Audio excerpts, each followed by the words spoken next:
Hello everyone, welcome back to Astro in Focus.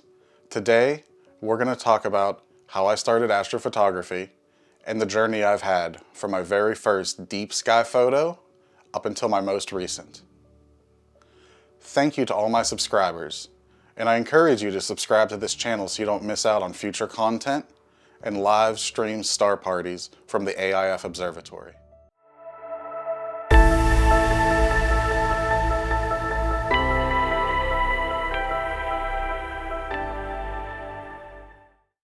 I first started astrophotography back in August of 2017. Before that, the only time I've dabbled into astrophotography was the photos of the moon and a couple star trails. My first deep sky photo was from this small telescope behind me, a Celestron Nexstar 4. Excited and geared up with the proper adapter to hook it up to my trusty SLR camera, I went out into the unknown and captured this. As you can see, it's not very impressive. Now this photo doesn't look like much. It's grainy, it's a blob. Many might not even be able to tell what it is, but I was really proud of that photo. Why? Because I took it. It was my first. I was so excited when that first frame came through. And I'm sure you can remember the first photo you've ever taken of a deep sky object. It's something that you'll always remember. Just like the first time you see the rings of Saturn, the cloud bands on Jupiter, Jupiter's Galilean moons. I can clearly remember the first time I seen the Orion Nebula in the eyepiece in all its glory. Now I said before I had no idea what I was doing. So I went back and I started researching. And I learned that taking astrophotography is kind of like terrestrial photography. You need a wide aperture to let light in, something that this telescope doesn't have. My field of view was way too narrow. So I started researching equipment. Now all of us would love to have something like this. A big telescope in a remote area up on the mountaintop. But that's just not feasible. So we make do with what we have. After doing some research, I had a whole list of items that I needed to purchase. I was ready, looking for sales, had my mount, I had a sturdy tripod, had a telescope, even though I was determined to not start with wide field photography and go with something a little more narrower, but compared to this telescope, much wider.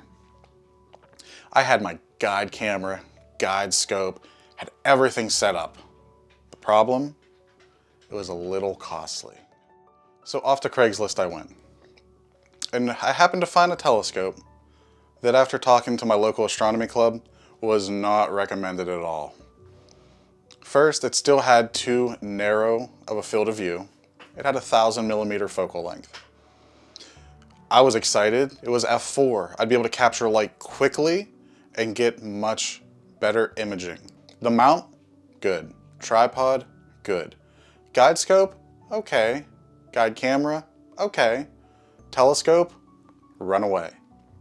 Why did they say that? Well, it was a Newtonian reflector. I was warned that I'd have collimation problems, and collimation can be very finicky. So once again, ignoring their recommendations, off I went and got this set up here. An Orion 8-inch Newtonian reflector, complete with a German equatorial mount, tripod, all the accessories, guide scope, and guide camera. Little did I know this was going to have its own challenges. The biggest challenge? Not collimation. A simple laser collimator allowed me to collimate this telescope quickly and efficiently in about 15 minutes every time I set it up. With that over and done with, I thought I was in the clear, until I mounted, once again, my trusty SLR camera onto this scope. The biggest problem I ran into with this setup was the focuser. It was a weak Crayford style focuser, single speed, with a little lockdown screw that didn't always lock down. Once I got the telescope into focus for the night, you dare not touch it, don't breathe on it, don't even look at it, because it might slip out of focus. Still, with all that, I was able to capture some amazing images over the course of the next year. My next upgrade was a dedicated, cooled astrophotography camera. I had thought hard and long about upgrading the focuser, but I decided, let's go with a color camera and go from there.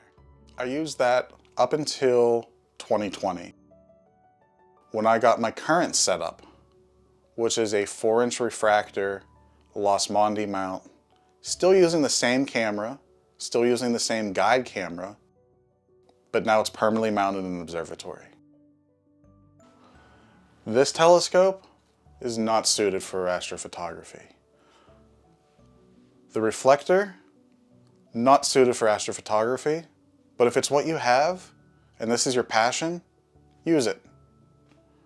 What's important is learning your gear and learning its limitations. Many people have said it's not the gear that makes a great photo, it's the person taking the photo. And that is absolutely true. Having the proper equipment is key though.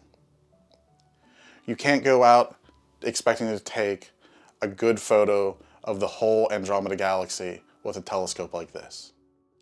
So make sure you match your gear to your target and don't get discouraged. Make sure that you keep trying. You're gonna have hurdles. I had many.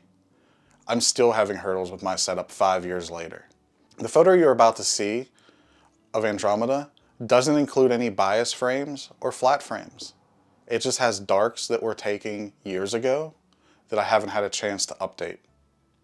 Why haven't I used flats?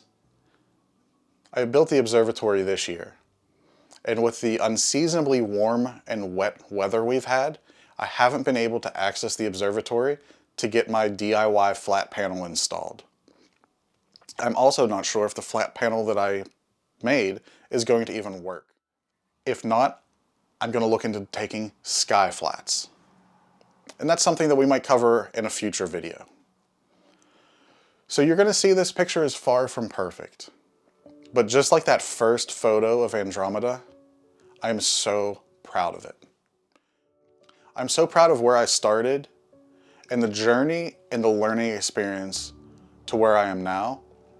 And I can't wait to see where I'll be 5 years from now. Ignore the dust bunnies, ignore the gradients, and just enjoy the photo for what it is. The process of learning astrophotography and the wonders of the night sky. It's endless, just like learning this great hobby. Before I reveal my most recent capture of M31, I'd like to thank you again for subscribing. And if you haven't already, please click that subscribe button. It really encourages me to keep sharing my journeys with you.